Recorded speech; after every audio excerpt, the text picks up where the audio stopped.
축복합시다.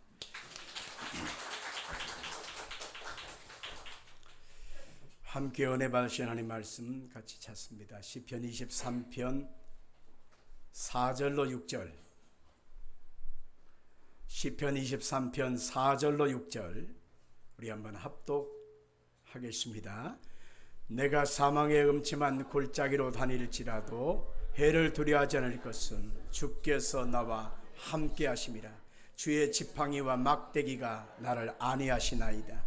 주께서 내 원수의 목전에서 내게 상을 차려주시고 기름을 내 머리에 부으셨으니 내 잔이 넘치나이다.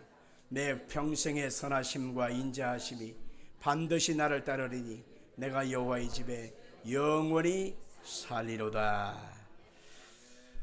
우리 한번 찬송 여호와 나의 목자라고 하는 찬송을 부르면서 예수님이 나의 목자가 되심을 우리 한번 고백하겠습니다.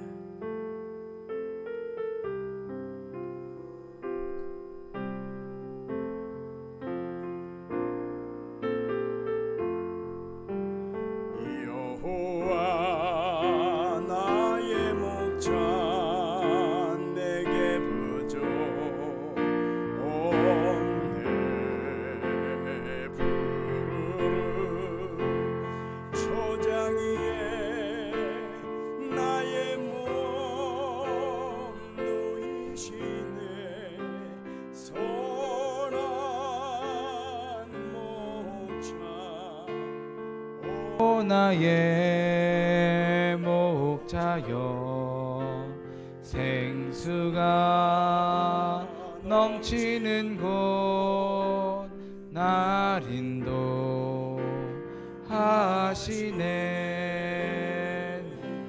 영혼 소생하며 자기 이름 위해 의의 길 인도하니 골짜기 두려움없네. 선한 목자 오 나의 목자여 생수가 넘치는 곳 날 인도하시네. 주님의 지팡이가 안위하네. 나를 주께서 원수 앞에 상으로 베푸시네. 선한 목자 오 나의 목자여 생수가 넘치는 곳 날 인도하시네. 기름을 머리 위에 바르시는 주님 평생의 선하심과 인자함 따르리니. 선한 목자 오 나의 목자여 생수가 넘치는 곳 날 인도하시네. 선한 목자 오 나의 목자여 생수가 넘치는 곳 날 인도하시네.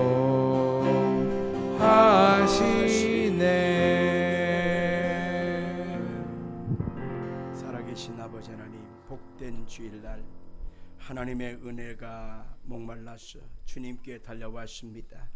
내 영혼 속에 하나님의 은혜로 하나님의 생명으로 주님의 크신 사랑으로 우리의 영혼을 덮으시기를 원합니다.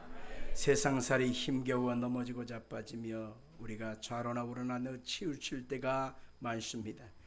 육신의 정욕과 이생의 자랑과 안목의 장욕 따라 살아갔던 우리들의 모습이 이제는 발걸음을 멈추고 허무한 것에서 마음을 돌이켜서 길이요 진리요 생명이신 예수님을 붙잡고 나아가기를 원하오니 다시 한번 우리에게 성령의 능력으로 붙들어 주옵소서.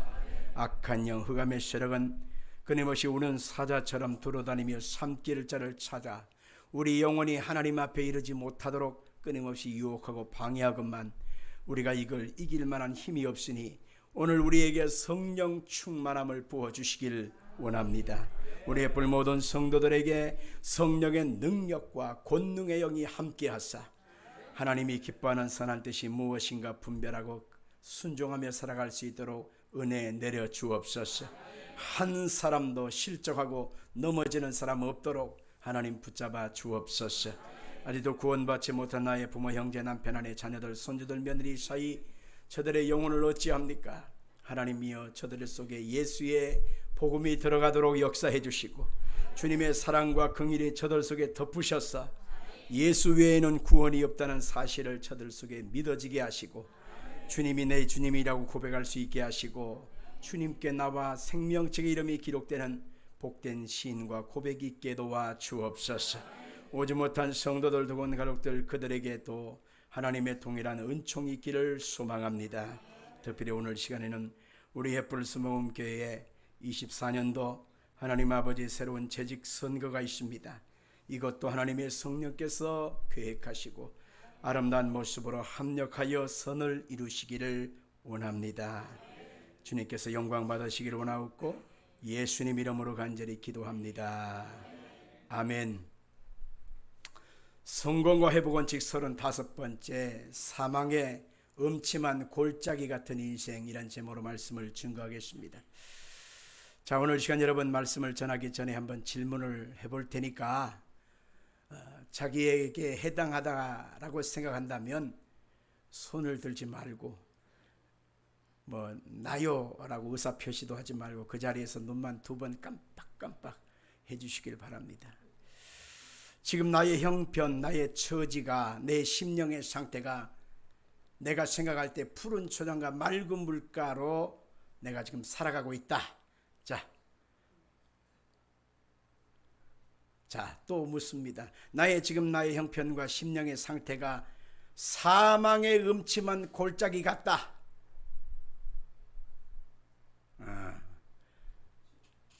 여러분 스스로 다 알고 계실 것인데 오늘 여러분들 혹시라도 사망의 음침한 골짜기 같은 심령, 골짜기 같은 여러분의 마음과 여러분의 삶이 되었다면 푸른 초장과 맑은 물가로 변화받기를 예수 이름으로 축원합니다.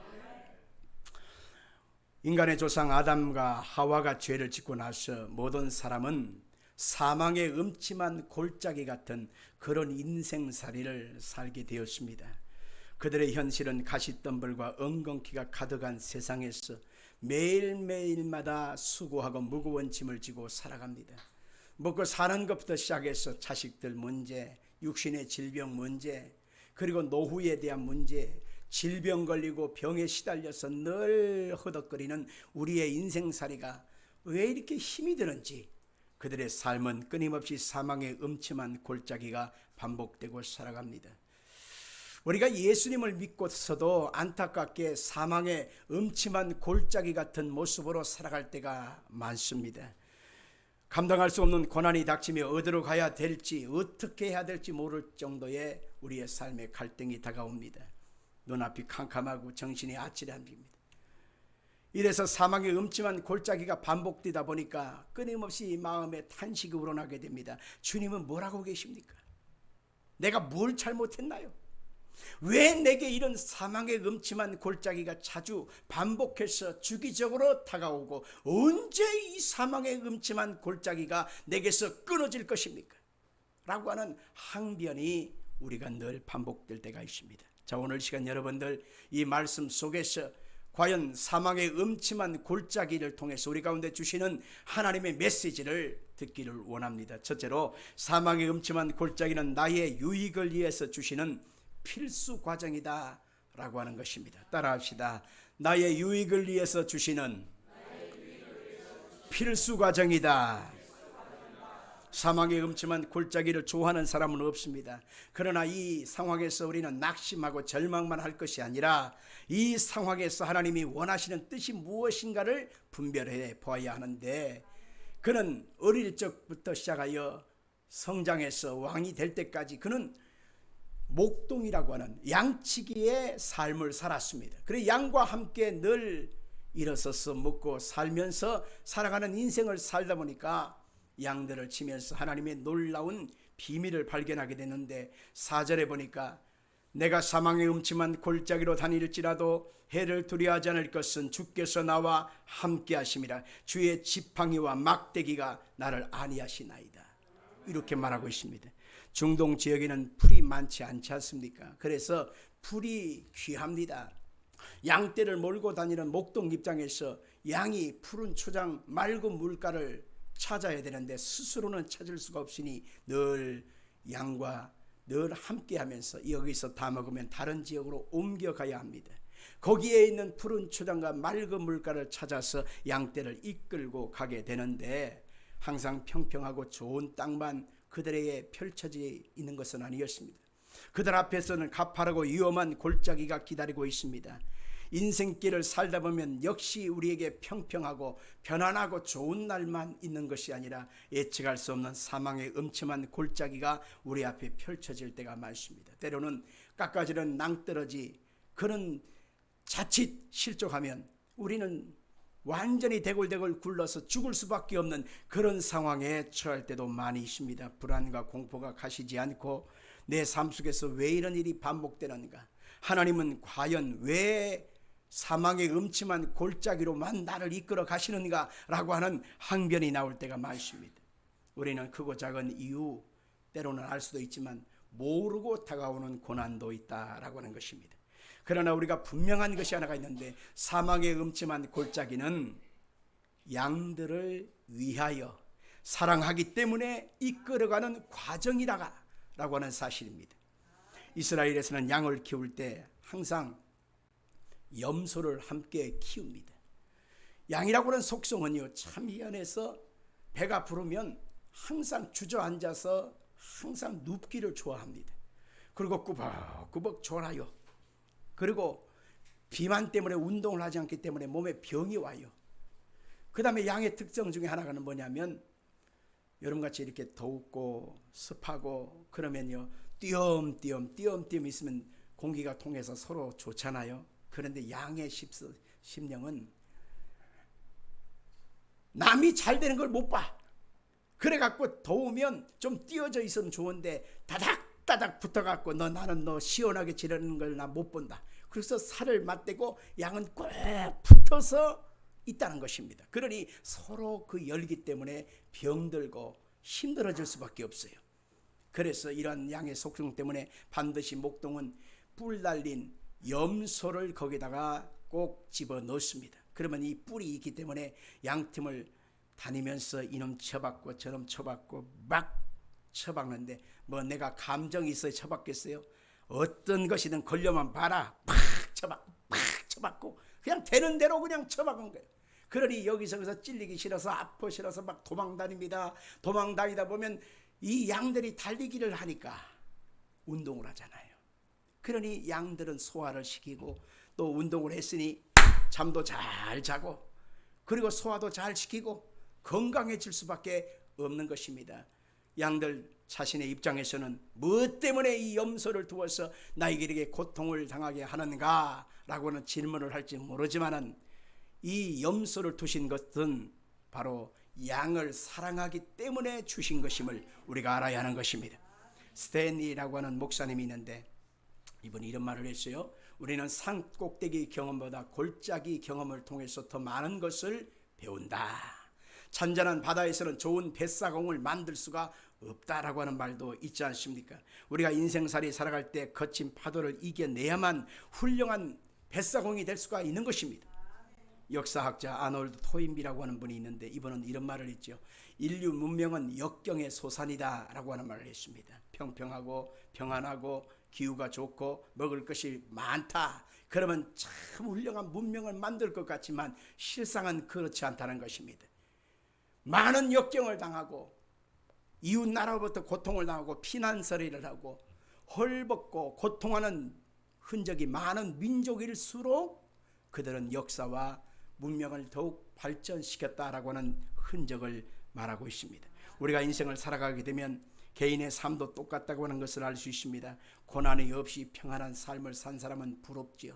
그러나 그 사람 속에는 아름다운 흔적과 그 사람 속에 강인한 의지와 인격을 갖춘 경우가 많지 않습니다. 오히려 아버지가 물려준 재산을 가지고서 호의호식하면서 목에다 힘을 주고 아나무인으로 살다가 다른 사람을 더 괴롭게 하고 사회의 암적인 존재가 되어버리는 경우가 참 많다는 것을 알 수 있습니다.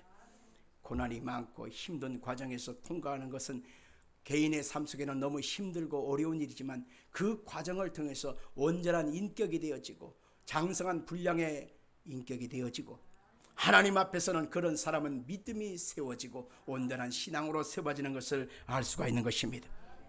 여러분, 대나무의 원리를 가지고서 만든 제품이 바로 뭐냐면은 드럼통입니다.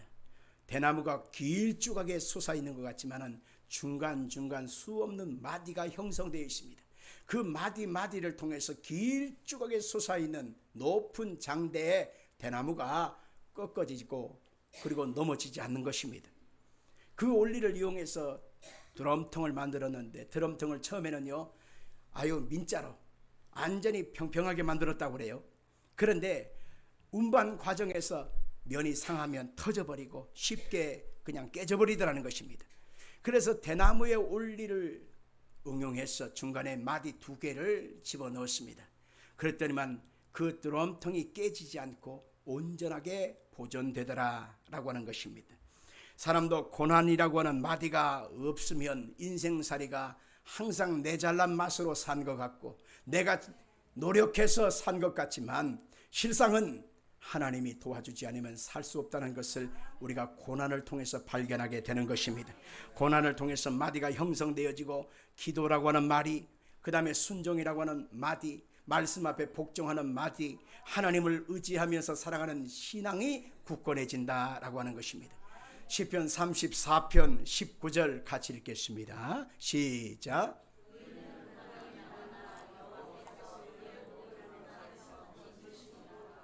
의인은 고난이 많으나 여호와께서 그의 모든 고난에서 건지시는도다 라고 했습니다.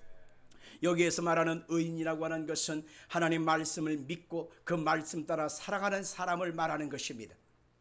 우리가 하나님 말씀 따라 살아가고 하나님의 말씀에 순종하여 살아가다 보면 예수 믿는 것 때문에 하나님 백성으로 사랑하는 것 때문에 참아야 되고 모진 욕을 먹어야 되고 속상할 때도 많고 힘이 들 때도 많습니다. 하나님 앞에서 우리가 믿음으로 산다고 하는 것은 참 힘들어요.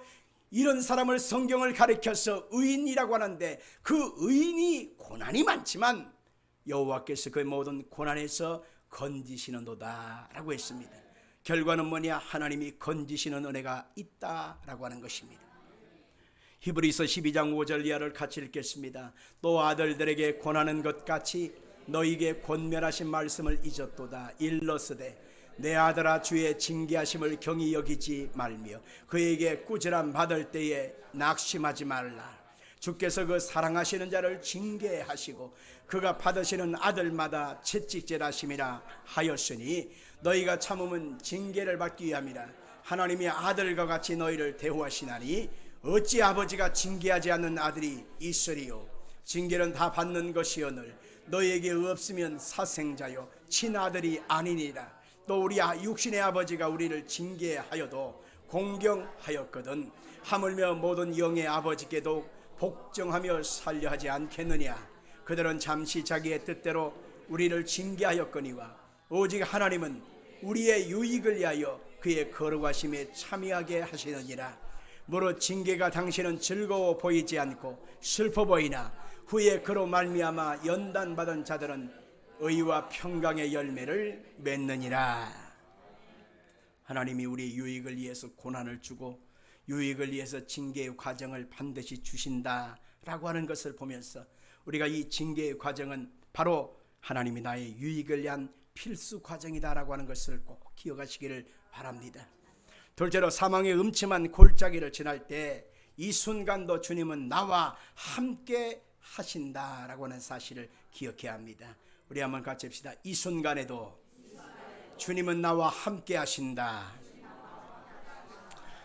사망의 음침한 골짜기를 지날 때 늘 우리는 이렇게 탄식하지요. 내 마음을 누가 알아주냐? 내 속을 누가 알아? 하면서 아무도 내 마음을 알아줄 자 없다고 탄식하게 됩니다. 그러나 꼭 기억해야 될 일은 주님께서는 나와 함께 하시고 나를 붙잡고 계신다는 것이죠. 저는 어릴 적에 시골에서 자랐습니다. 그래서 우리가 다 사는 동네하고 학교하고는 상당한 거리가 있었어요. 그래서 논두렁 밭두렁을 지나고 심지어는 공동묘지까지 지나가면서 학교를 가야만 했습니다. 지금은 성인이 돼서 차를 걸고 다니니까 뭐 간단하고 짧은 거리지만은 어릴 적은요 굉장히 멀더라고. 그 상황을 매일같이 반복하면서 살아가는데 이제 가을이 지나서 겨울철 가까이가 되면은 해가 빨리 지잖아요. 학교에서 파하면 이제 집에 오는데 혼자 걸어올 때가 많이 있거든요. 그러면 논두렁 밭두렁 지날 때는 괜찮은데 꼭 공동묘지를 지날 때는 꼭 항상 느끼는 것이 뭐냐면 오싹한 거예요. 갑자기 늑대가 나타나지 않을까? 갑자기 오소리 살쾡이가 나타나지 않을까? 또 그때는 예수를 믿지 않을 때니까 구신이 나타나서 그냥 하고 달라들지 않을까? 그래서 항상 거기 올 때마다 그냥 마음이 움츠거립니다. 거기를 통과해야 집으로 가는 거거든. 그러니 그 공동묘지를 지날 때 끊임없이 구구단을 외자 구구단을 외자 이러면서 오기도 하고, 그리고 노래를 큰 소리로 불러가면서 오기도 하고 막 오는데 그때쯤에서 어떤 사람이 마주 오는 것입니다. 사람이 제일 무서울 때가 있거든요. 근데 사람이 마주 오는데 그 사람이 나한테 이렇게 소리를 지는 것입니다. 개두냐? 오고 있냐? 누구의 소리였을까요? 우리 엄마의 소리였습니다. 그러면 엄마의 소리를 확인한 순간에 엄마! 하고서 막 그냥 엄마 쪽으로 달려가서 엄마의 품에 탁 안기고, 그러면 엄마가 내 손을 탁 낚아채서 그러고 나서 같이 집으로 옵니다. 지금까지 왔던 마음의 소름, 무서움증은 다 사라졌고 마음의 담대함, 든든함이 생깁니다. 그래 엄마가 함께하는데 내가 뭘 걱정하랴, 그런 마음이 들게 되었습니다. 우리 인생살이도 그렇지 않겠습니까?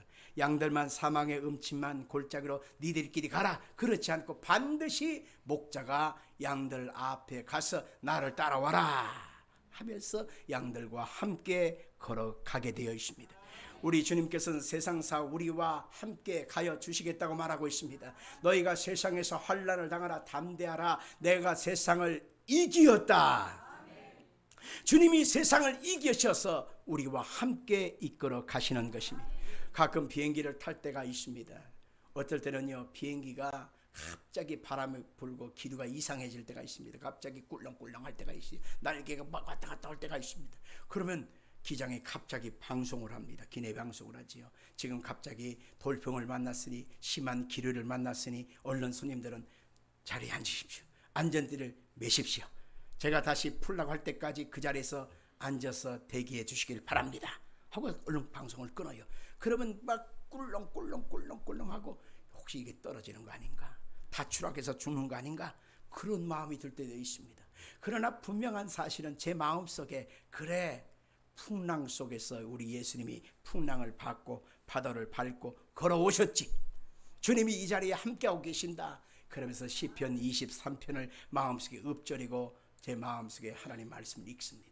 내가 사망의 음침한 골짜기로 다닐지라도 두려워하지 않을 것은 주께서 나와 함께 하심이라. 주의 지팡이와 막대기가 나를 안위하시나이다. 요한복음 10장 11절에 보니까 나는 선한 목자라, 선한 목자는 양들을 위하여 목숨을 버리거니와 라고 했습니다.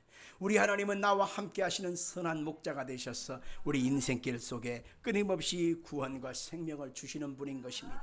그분이 우리에게 와서 십자가를 통해서 하나님의 나라를 이루셨습니다. 목자는 지팡이와 막대기를 가지고 양들을 지키고 인도해 가는 것처럼 우리 예수님은 십자가를 통해서 우리를 인도해 가시고 지켜주신다고 성경은 말하고 있는 것입니다. 그래서 십자가는 우리의 죄악을 담당하신 은혜의 처소가 되는 것입니다. 십자가는 곧 우리의 질병을 담당한 놀라운 역사가 있게 되는 것입니다. 십자가는 우리의 가난과 저주도 실패의 삶도 다 철폐해버리고 말았습니다. 사망과 영원한 심판도 십자가를 통해서 철폐해버리고 우리를 하나님의 자녀로 영원한 생명의 처소로 우리를 이끌어 가시는 것입니다. 그래서 우리의 인생선은 다른 것 바라보지 말고 목자가 되신 예수님만 바라보고 예수님만 소망하며 사는 것입니다. 시편 23편 6절에 보니까 내 평생의 선하심과 인자하심이 반드시 나를 따르리니 내가 여호와의 집에 영원히 살리로다. 오늘 여러분의 목자는 예수님밖에 없다는 것을 믿으시길 바랍니다. 셋째로 사망의 음침한 골짜기는 안주의 처소가 아니라 잠깐의 통로라고 하는 사실입니다. 같이 봅시다. 십자가는 안주의 처소 아니라 잠깐의 통로다. 사망의 음침한 골짜기는 머무르기 위한 처소가 아닙니다. 잠깐 지나가는 통로에 불과한 것입니다. 사망의 골짜기를 지나는 것은 고통스러운 현실이요 경험입니다. 그러나 분명한 것은 영원한 안주의 처소가 아니다 라고 하는 것입니다. 우리 목자이신 주님은 우리를 푸른 수정과 맑은 물가로 인도해 가기 위하여 우리를 푸른 수정과 맑은 물가가 기다리는 있는 그곳을 향하여 우리를 통과함으로 사망의 음침한 골짜기를 통과함으로 우리를 그곳에 머물게 하는 것입니다. 이사야 40장 11절을 한번 같이 볼까요? 그는 목자같이 양떼를 먹이시며 어린 양을 그 팔로 모아 품에 안으시며 젖먹이는 암컷들을 온순히 인도하시는도다 라고 했습니다. 사망의 골짜기를 지날 때 목자 되신 예수님이 우리를 품에 안으십니다. 그리고 손을 꽉 잡아 주십니다. 그리고 쉴만한 물가로 인도해 가시는 것입니다. 예수님이 함께 가시는 그곳에는 용서와 사랑의 쉴만한 물가가 있는 것이고 성령 충만함과 거룩함과 치료와 건강이라고 하는 물가가 거기 기다리고 있는 것입니다. 또한 예수님과 함께 가는 그곳은 아브라함의 약속된 복이 있고 영생과 부활이 있는 바로 약속이 거기에 기다리고 있는 것이지요. 신명기 2장 7절을 한번 같이 봅니다. 내 하나님 여호와께서 내가 하는 모든 일에 내게 복을 주시고 내가 이 큰 광야에 두루 다님을 알고 내 하나님 여호와께서 이 40년 동안을 너와 함께 하셨으므로 내게 부족함이 없었느니라. 광야의 백성들을 주께서 인도에 가실 때 40년간 그들을 인도에 가실 때 하나님이 그들과 함께 하셨기 때문에 너한테 부족함이 없었다는 것입니다. 우리가 택함을 받아 하나님의 자녀로서 믿음으로 살다가 천국 가는 그 시간까지 주님께서 함께 하셔서 우리의 인생길 속에 푸른 초당과 맑은 물가로 인도해 가시는 것입니다. 신명기 8장 4절도 볼까요? 이 40년 동안에 내 의복이 헤어지지 아니하였고 내 발이 부르트지 아니하였다 라고 말하고 있습니다. 얼마나 하나님의 역사가 자상하고 자세하고 귀하고 세밀한지 모르겠습니다. 오늘 여러분들에게 그 놀라운 사랑과 은혜가 충만하기를 예수 이름으로 축원합니다. 감리교의 창시자 존 웨슬리라고 하는 목사님이 88세에 그분이 돌아가시게 됐는데 숨을 모아가지고 마지막 이 말을 남겼습니다. 모든 것 중에 가장 좋은 것은 하나님이 우리와 함께 계신다라고 하는 사실을 마지막 유언으로 남기고 돌아가셨다는 것입니다. 참 귀하죠. 찰스 스펄전이라고 하는 귀한 목사님은 연금 수사들이 모래에서 금을 캐듯이 신앙인은 염려 가운데서 기도를 캐야 한다라고 하는 말을 했습니다. 염려 가운데서 하나님의 은혜를 구하는 그런 기도를 캐내야 한다는 것입니다. 고난을 당할 때 우리는 주님께 기도해야 합니다. 주님의 은혜를 구해야 합니다. 내 뜻대로 마시고 아버지 원대로 되기를 원한다고 우리는 하나님께 의탁해야만 하는 것입니다. 그 하나님이 내 인생에 개입해 주시고 내 삶에 적용해 주시고 끊임없이 내 구체적인 인생사 속에 역사해 주셔서 통치자가 되어 달라고 우리는 구해야 하는 것입니다.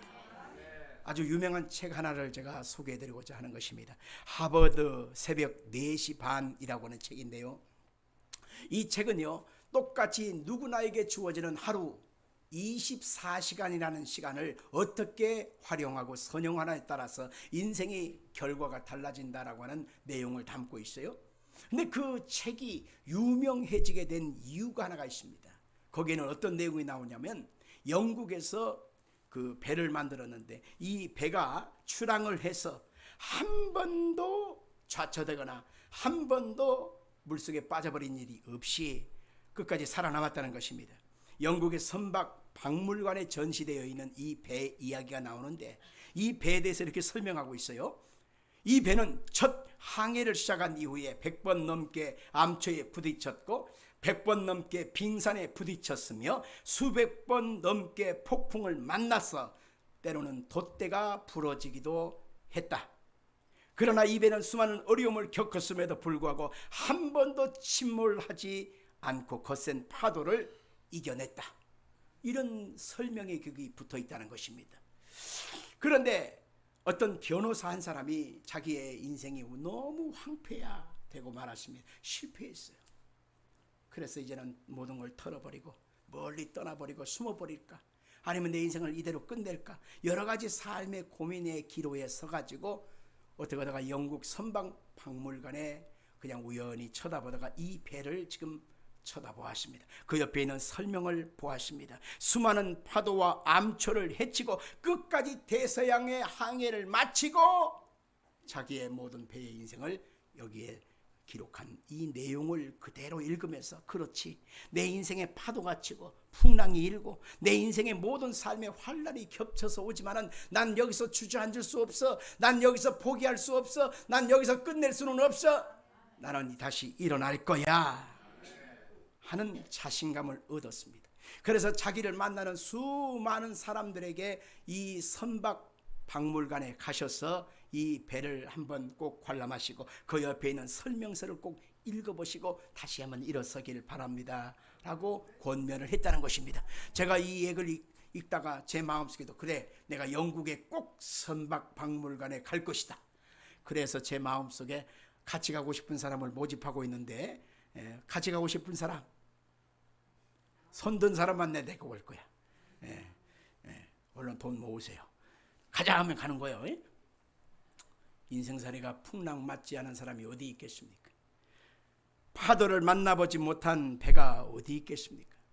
끊임없이 우리의 인생살이는 사망의 음침한 골짜기가 겹쳐서 끊임없이 다가옵니다. 그때마다 이리 피하고 저리 피하고, 이리 숨고 저리 숨고, 인생을 자포자기하면서 털어버릴 수는 없지 않습니까?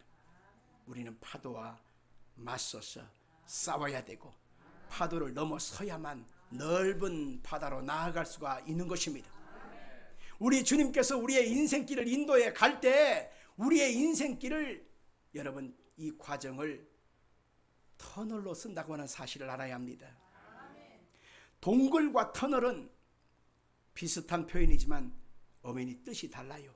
동굴은요, 들어갈 때 구멍과 나갈 때 구멍이 하나밖에 없어요.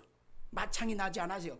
가봤자 깜깜하고 거기서 가봐야 다른 길이 없어요. 출구가 없어요. 그러나 터널은 반드시 출구가 있다라고 하는 것입니다. 사망의 음침한 골짜기는요, 여러분, 동굴이 아니라 출구라고 하는 사실을 알아야 하는 것입니다. 동굴은 출구가 없습니다. 그러나 터널은 아무리 어둡고 캄캄하고 길고 끝이 안 보일 것 같지만, 여러분들, 터널은 반드시 아름다운 끝이 있다고 하는 것입니다. 한 발 한 발 포기하지 말고 전진하다 보면 반드시 출구가 우리를 기다리는 것입니다. 그 출구 밖에는 푸른 초장이 있고 맑은 물가가 기다리고 있는 것입니다. 우리가 예수를 믿고 믿음으로 산다고 하는 것은 터널을 통과하는 것과 같은 것입니다. 그런데 꼭 기억해야 될 일은요, 우리가 터널을 통과하고 나오다 보면 중대한 사실을 하나가 깨닫는데, 그것은 바로 뭐냐? 이 터널은 바로 지름길이었다는 것입니다. 같이 합시다. 이 터널은, 좀 성의를 좀 보여봐요. 이렇게 자다 말고 일어나서 나무의 다리에 긁는 것처럼 이렇게 무성의하게 대답하면 내가 뭐라고 얘기해야 되겠어요? 자, 다시 한번. 이 터널은 지름길이었다. 아멘. 여러분, 높고 높은 그 태산을 가운데 터널을 뻥 뚫어버립니다. 그러면 처음에는 컴컴하고 길고 습하고 아득해 보이지만 한 발자국 멈추지 말고 계속 걸어가다 보면 바깥에 터널의 끝이 나오게 돼요. 거기는 환한 광명이 기다리고 있습니다. 그리고 터널을 지난 다음에 다시 뒤돌아보십시오. 바로 내가 지나왔던 그 길이 여러분들 굽이굽이 높고 낮고 우리는 엎치락뒤치락 과정을 겪지 않고 그 터널을 통해서 지름길로 빨리 왔다는 것을 알 수 있습니다. 아멘 할까요? 우리가 강원도 속초를 가다 보면 옛날에는요, 이 인제를 지나서 미시령 한계령 고개를 넘어서 위험한 고개를 넘어서 우리가 가다 보면 4시간 5시간 눈 오고 되면 막 8시간 10시간도 걸리고 그렇지 않습니까? 넘다가 그냥 엎어져 갖고 뒤집어져 가지고 막 사고도 나고 그렇지 않습니까? 그런데 그 많은 산들을 그냥 뻥뻥뻥뻥 뚫어 가지고 그냥 터널을 수십 개를 만들어 놨지 않았습니까? 그러고 났으니까 우리가 휴게소에서 쉬지 않고 한 1시간 40분이면 출발을 해서 속초까지 직통으로 갈 수 있지 않습니까? 바로 인생살이가 그렇습니다. 하나님께서 우리의 인생살이를 아름다운 것을 준비하시게 하여 우리에게 깊게 느껴지지만 터널을 통해서 하나님이 우리의 길을 인도해 가시는 과정이 있다는 것입니다. 그래서 우리가 이 터널을 통과할 때 하나님께서 내 인생을 가장 좋은 길로, 가장 귀한 길로 인도해 가시는 과정이다 라고 하는 것을 알 수가 있는 것입니다. 내 인생이 왜 이렇게 터널이 계속되는가, 나는 왜 이렇게 캄캄하고 어두운 길을 가야만 되는가 이해할 수가 없을 때가 많습니다. 그날 터널을 통과한 다음에 보니까 하나님께서 나를 가장 빨리, 가장 좋은 길로, 가장 완벽한 길로 인도해 가셨다는 것을 알 수가 있는 것입니다. 이 모든 것은 바로 하나님의 은혜요, 하나님의 함께 하심의 증거인 것입니다. 지나온 모든 과정 순간순간 돌아보면 하나님의 은혜가 아닌 것이 하나도 없습니다. 오늘 저녁은 여러분들은 주님의 은혜 속에 있기 때문에 반드시 승리하는 좋은 결과가 기다리고 있습니다. 여러분에게 이건 역사가 있기를 주의 이름으로 축원합니다.